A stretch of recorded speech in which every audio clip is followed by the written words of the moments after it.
মেট্রোর নিরাপত্তা নিয়ে এবার প্রধানমন্ত্রীকে নিশানা কংগ্রেসের। কলকাতার উত্তর থেকে দক্ষিণ মেট্রো স্টেশনে নিরাপত্তার ফসকা গেরো, নেই স্ক্যানার মেশিন, অনেক মেট্রো স্টেশনেই ঢিলে ঢালা নিরাপত্তা। এই অভিযোগ তুলেই পার্ক স্ট্রিট মেট্রো স্টেশনের সামনে বিক্ষোভ দেখালেন কংগ্রেস কর্মী সমর্থকরা।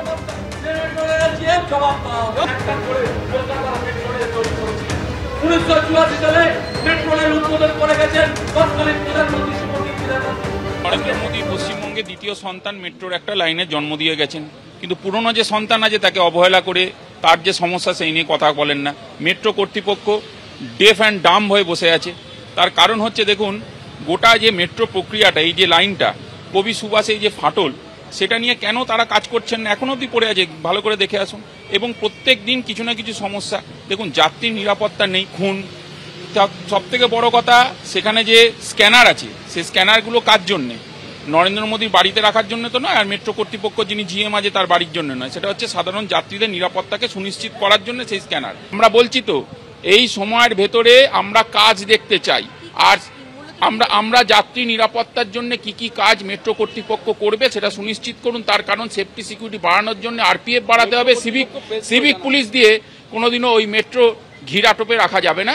এই সিভিক পুলিশ এখন থানাতেও আছে, মেট্রোতেও ঢুকে গেছে। তাই আমরা বলছি প্রপার পুলিশ, প্রপার ইনফ্রাস্ট্রাকচার দিয়ে মেট্রোকে সাজানো হোক, এটাই বক্তব্য।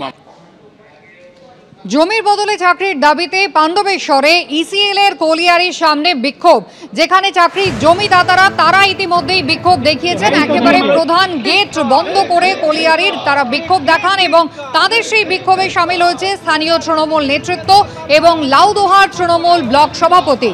সকাল থেকেই কলিয়ারি প্রজেক্টের মূল গেট আটকে বিক্ষোভ দেখান এরা। ব্যবস্থা করে চাকরি আমাদের দিতেই হবে।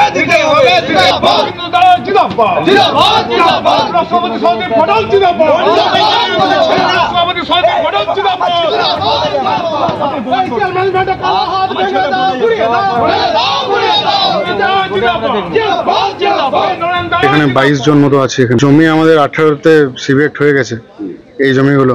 তারপর থেকে আমরা ফাইল জমা করেছি। ফাইল জমা করার পরেও এই টেবিল ওই টেবিল ঘুরতে ঘুরতে বিভিন্ন রকম টালবাহানা, ম্যানেজমেন্টের বিভিন্ন রকম টালবাহানা। আজ এই পেপারস লাগবে, কাল ওই পেপারস লাগবে, কালকে পেরোল আসবে, কালকে ওই অ্যাপ্রুভেল আসবে। এই করতে করতে 2025-এ এসে দাঁড়িয়েছি আমরা।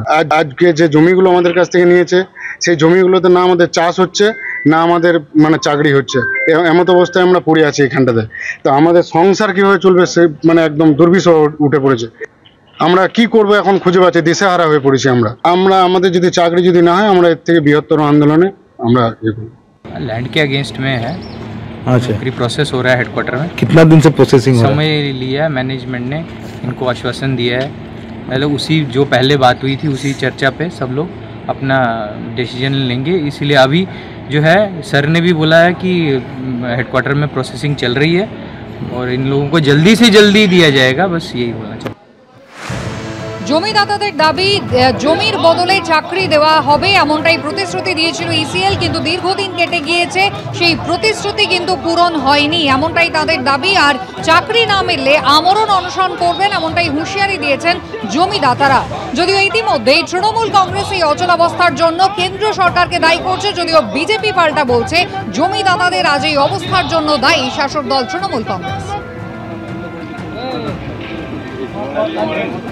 2018 সাল থেকে প্রায় আমাদের 30 হেক্টরের জন্য 22 জন যে জমিদাতা তারা তাদের জমি দিয়েছে ইসিএলকে, এবং 2018 পর থেকে আজ 2025 প্রায় 7 থেকে 8 বছর ধরে তারা নিজেদের চাকরির দাবি নিয়ে পরে বিভিন্ন টেবিলে তারা ঘোরাঘুরি করেছে।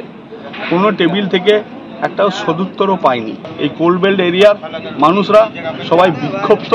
এইভাবে ইসিএল বলুন বা কেন্দ্রীয় সরকার চাইছে যে বেকারত্বের হারকে না কমানোর জায়গায় বেকারত্বের হারকে বেশি বাড়িয়ে রাখার চেষ্টা করছে, এবং তারা বারবার বিভিন্ন এদের জমি থেকে কয়লা তুলে এক্সট্রাকশন করে পরে তারা নিজেদের প্রোডাকশনকে অ্যাচিভ করে নিচ্ছে, বরং তাদেরকে চাকরি দেওয়ার জায়গা থেকে ব্যর্থতা প্রমাণিত করেছে।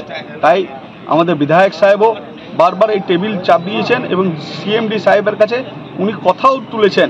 তারপরেও সিএমডি সাহেব বলুন বা আরও যারা আধিকারিক আছে ইসিএল দপ্তরের, তাদের কোনো আওয়াজ সেইভাবে আমরা পাইনি। বৃহত্তরভাবে আন্দোলনে যাব। তাদের আন্দোলনকে আমরা সমর্থন জানাই, ঠিকই তো, তাদের জমি গেছে, চাকরি হবে না কেন? কিন্তু তৃণমূল কংগ্রেস এখানে কি করছে? তাদের এই অবস্থার জন্য তো তৃণমূল কংগ্রেস দায়ী। এর আগে যে জেনারেল ম্যানেজার ছিল তার সঙ্গে তৃণমূল কংগ্রেসের বিধায়ক তো ধর্মরম, তাকে সেটিং করে কি করে কয়লাতে বালি মিশানো যায়, কয়লাতে ছাই মিশানো যায় সেসব কাজ করতো।